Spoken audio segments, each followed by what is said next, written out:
Chers compatriotes, chers patriotes, chers manifestants, bonjour.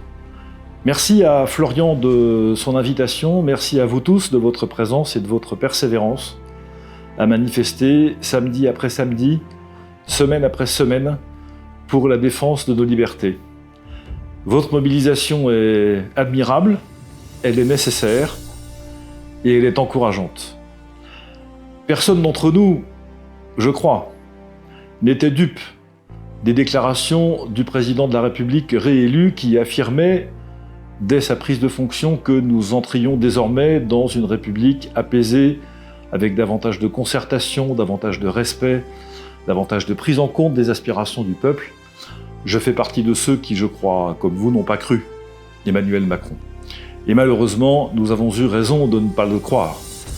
De la même manière que la crise sanitaire s'est achevée dans un fiasco total en termes de gestion, qu'elle soit institutionnelle, politique, économique ou sanitaire, de la même façon et pour les mêmes raisons, la crise énergétique, fabriquée de toutes pièces que nous nous apprêtons à vivre, connaîtra le même sort et le même fiasco parce qu'au fond, rien n'a changé, ni dans l'esprit du président de la République, ni dans son projet, ni dans sa manière de gouverner.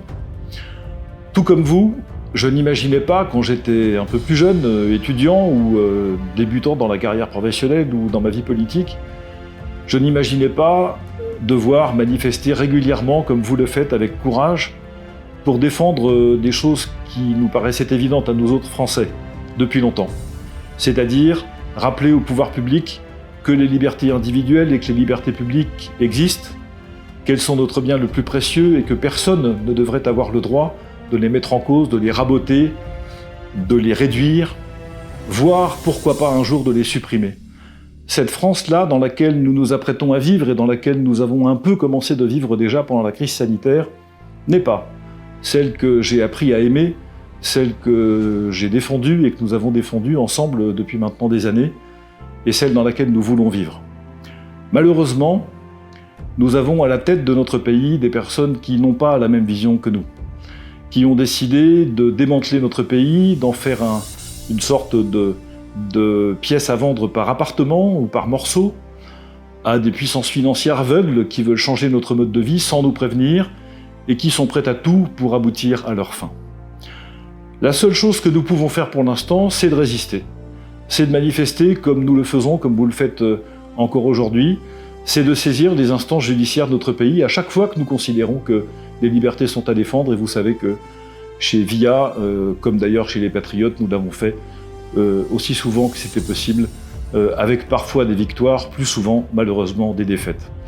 Pour autant, vous le savez, rien n'est écrit, rien n'est mécanique, rien n'est inéluctable. Et les systèmes autoritaires ne s'installent et ne prospèrent que dans le silence de leurs opposants. C'est la raison pour laquelle, mes chers amis, même si notre manifestation d'aujourd'hui ne produit pas tous les résultats immédiats que nous souhaiterions, en tout cas, ce qui est nécessaire, c'est que notre mobilisation continue. Nous devons hurler autant que de besoin notre attachement à nos libertés fondamentales.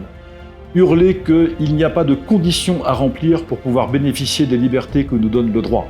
Qu'il n'y a pas de formulaire, ni de signature, ni de tampon à obtenir pour simplement jouir des libertés que notre histoire nous a offertes et que les générations de nos anciens nous ont obtenues ou ont protégées. Tout cela est notre acquis, c'est notre bien commun. Et nous ne pouvons pas accepter que ce bien commun soit remis en cause par des gens qui sont des apprentis sorciers et qui déploient un projet politique dont nous ne voulons pas.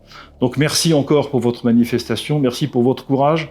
Soyez assurés que via la Voix du Peuple, ses cadres, ses militants, ses adhérents, d'ailleurs il y en a certainement beaucoup parmi vous cet après-midi, sont également aux côtés des patriotes, de Florian Philippot et de tous ceux qui sont, comme nous, attachés à la France. Et je ne désespère pas que dans un jour prochain, tous ceux-là arriveront enfin à se réunir pour faire échouer ceux qui nous veulent du mal. Merci beaucoup, excellent après-midi à tous, et courage. Rien n'est terminé, tout se joue à partir de maintenant.